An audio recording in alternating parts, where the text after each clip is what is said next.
कि किसी की इनकम ही 20 या 25 या 30 मैक्स टू मैक्स 30,000 है, तो उस व्यक्ति को कितना इन्वेस्टमेंट करना चाहिए अगर छोटी एसआईपी अगर वो लेता है? अगर वो 30,000 रुपये का इनकम है तो वही फार्मूला लगाना चाहिए कि हमें 20% तो सेव करना ही चाहिए। तो 5 से 6,000 रुपये महीना आपको सेव करना पड़ेगा। अगर आप 5 से 6,000 रुपये महीना सेव करते हैं तो वहाँ पे 1 करोड़ रुपये के बदले में आपके 33 लाख रुपये बन जाएंगे और 30 साल में वो 3 करोड़ 30 लाख रुपये बन जाएगा। तो डिपेंड आप पे करता है। और उसके साथ साथ आज उनकी इनकम 30,000 रुपये है, कल को उनकी इनकम बढ़ेगी। तो आज के डेट में ना मार्केट में एक नया कॉन्सेप्ट है जिसको हम स्टेप अप सिप कहते हैं। उसमें क्या होता है कि हर साल आप अपनी इंक्रीमेंट के हिसाब से 10% के हिसाब से आप अपनी सिप को बढ़ाते रहते हो।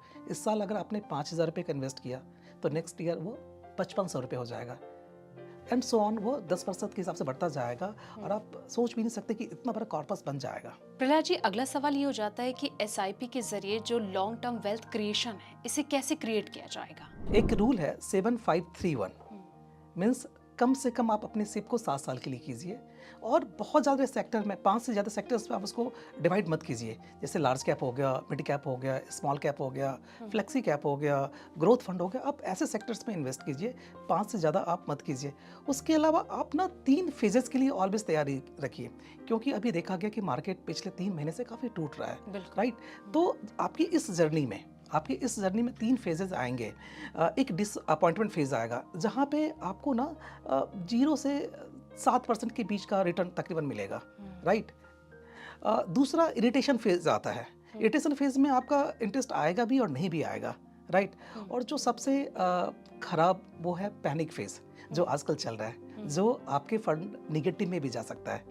अगर आपने इस तीनों फेज को देख लिया तो एक कंफर्म है कि आपका पैसा बनेगा ही बनेगा। एंड लास्ट जो 7531 का कि आप अपने पैसे को हर साल 10% के हिसाब से इन्वेस्ट कीजिए और दोनों कंडीशंस में ना आपका पैसा बढ़ता है। अगर मार्केट बढ़ रहा है तो आपकी जो फंड वैल्यू है वो बढ़ती है ना। अगर मार्केट बढ़ रहा है तो आपके यूनिट्स के प्राइस बढ़ते हैं, फंड वैल्यू आपका बढ़ेगा। लेकिन अगर मार्केट आपका टूटता है तो जो आपके नंबर ऑफ यूनिट्स है वो ज़्यादा एक्यूमुलेट होता है। तो दोनों कंडीशंस में जो सिप इन्वेस्टर्स है ना उनको फ़ायदा है। तो मुझे लगता है कि आपको, अगर आप क्रिकेट खेलते हैं तो पिच पे रहना ज़्यादा ज़रूरी है। अगर आप आउट हो गए तो आप ना 1 रन बना सकते हैं, ना 2 रन बना सकते हैं, ना सिक्सर मार सकते हैं। अगर आप एक बार पिच पे है ना, अगर आप पिच पे हैं तो आप कोई भी शॉट खेल सकते हैं। इसी तरीके से अगर मार्केट टूटता है ना तो अगर आपके पास में पैसे नहीं हैं तो आप उस मार्केट में इन्वेस्टेड रहिए। जब भी कोई लूज बॉल आता है, यानी जब मार्केट टूटता है ना तो कुछ पैसे आप उसमें इन्वेस्ट कीजिए ताकि जब ये मार्केट चलेगा तो आपका पैसा काफ़ी बड़ा बन जाएगा। आपकी बात से एक सवाल ये उठ जाता है, जैसे कि आपने कहा कि जब बाजार टूटता है, मार्केट टूटता है, ऐसी सिचुएशन क्रिएट होती है, तो उस टाइम पे कई सारे जो लोग इन्वेस्टर होते हैं उनके दिमाग में ये आता है कि क्या हमें अब वापस ले लेना चाहिए, एसआईपी अपनी वापस वो कर लेनी चाहिए। तो ऐसी सिचुएशन में क्या करना चाहिए? मैं आपको एक एग्जांपल, कई लोग पैनिक हो जाते हैं। मैं आपको एग्जांपल देता हूँ कि सबके घर में गोल्ड है, आपके पास भी है, मेरे पास भी है, मेरी माँ के पास भी है गोल्ड। आज रेट 80,000 रुपये का है। कल को अगर ये टूट जाता है तो आप क्या करोगे अपने गोल्ड को? अगर ये 80,000 रुपये 70,000 पे आ जाए या 65,000 पे आ जाए तो आप क्या करोगे? जो घर में गोल्ड पर है उसको आप बेच दोगे या और खरीदोगे? क्या करोगे आप? ऑफ कोर्स और खरीदोगे, मैं सस्ता हो गया है। मार्केट में जब सेल लगती है तो आप क्या करते हो? बिल्कुल, आप खरीदते हो ना। उसी तरीके से, लेकिन प्रॉब्लम क्या है, ऐसा देखा गया स्टॉक मार्केट में ना, जब मार्केट टूटता है ना तो लोग पैनिक होकर बेच देते हैं, जबकि वो सही टाइम है निवेश करने का। अच्छा, उस टाइम पे? यस। आप ये देखिए ना कि जब आप सिप कर रहे थे, एक समय ऐसा था जहाँ पे आपको 10 रुपये का एनईवी था। अगर आपने 5,000 रुपीज़ इन्वेस्ट किया तो आपके पास में 500 यूनिट्स आ गया। लेकिन वो 10 रुपीज़ अगर आज 8 रुपये हो जाता है तो आपके नंबर ऑफ यूनिट्स बढ़ जाएगा। अच्छा, तो उससे क्या फ़ायदा होगा? जब ये मार्केट चलेगा ना तो ना, क्योंकि number of units he multiply करता है एनएवी को, तो आपके पास में ज़्यादा पैसे होंगे। तो कभी भी जब मार्केट टूटे ना तो आपको अपनी सिप के इन्वेस्टमेंट को बढ़ाना चाहिए, न कि कम करना चाहिए। लोग गलती क्या करते हैं कि स्टॉप कर देते हैं या मार्केट से निकाल लेते हैं पैसा।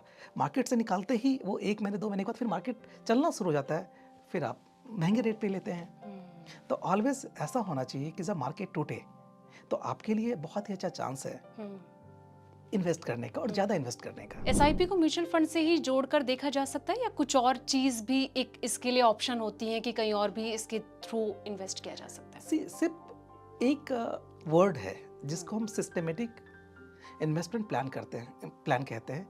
ये मार्केट में पैसा लगता है। आप सिप के थ्रू गोल्ड में भी इन्वेस्ट कर सकते हैं, अच्छा, इस सिप के थ्रू आप डेट फंड में भी इन्वेस्ट कर सकते हैं, इस सिप के थ्रू आप इक्विटी फंड में इन्वेस्ट कर सकते हैं। डिपेंड आप पे करता है, आपके पोर्टफोलियो पे करता है कि आपने कौन से एसेट एलोकेट कर रखा है। जी सर, जैसे कि मंथली, क्वार्टरली और वन टाइम, सबसे बेस्ट क्या होता है एसआईपी के लिए? एसआईपी का मतलब ही होता है कि सिस्टमेटिक इन्वेस्टमेंट प्लान। वहाँ पे लमसम और क्वार्टरली नहीं होता। सिप का पर्पस ये है कि आप मार्केट को टाइम नहीं कर रहे हैं, मार्केट के हर कंडीशंस को आप पैसा लगा रहे हैं, यानी आपके पैसे का एवरेज रुपी कॉस्ट हो रहा है। क्योंकि हमें नहीं पता कि नेक्स्ट 5 ईयर्स में, नेक्स्ट 2 ईयर्स में, नेक्स्ट 2 मंथ्स में मार्केट कैसा होगा, बट उसको हम एवरेज रुपी कॉस्ट के हिसाब से पैसा लगा सकते हैं कि जो चीज़ आज हमने 10 रुपये का खरीदा, कल वो 12 रुपये हो गया तो थोड़े यूनिट्स कम हो जाएंगे, कल को 8 रुपये आता तो आपके यूनिट्स बच जाएगा। तो आपके पास में अगर लमसम पैसा है तो आप अपने पास में उसको रखिए, जब मार्केट टूटता है तो उसमें आप इनको इन्वेस्ट करना चाहिए। अदरवाइज सिप करने का कोई, जब भी आप स्टार्ट करें सब सही टाइम होता है। आप कह रहे हैं सब कुछ सही टाइम होता है, लेकिन मुझे ऐसा लगता है कि कोई भी अगर बेनिफिट कहीं पर मिलता है तो कुछ ना कुछ नेगेटिव इम्पैक्ट भी होता है। तो मैं चाहूँगी कि हमारे दर्शकों को आप बताएं कि किस चीज़ के लिए उन्हें प्रिपेयर रहना चाहिए कि ताकि उन्हें इन फ्यूचर कोई परेशानी ना हो। मैंने आपको इससे पहले बताया कि जो एक डिप है, DIP, disappointment, market of course देता है, इरिटेशंस का जो फेज होता है और पैनिक का फेज होता है। ये 3 फेज से आपको हमेशा तैयार रहना चाहिए, ये कभी भी आ सकता है।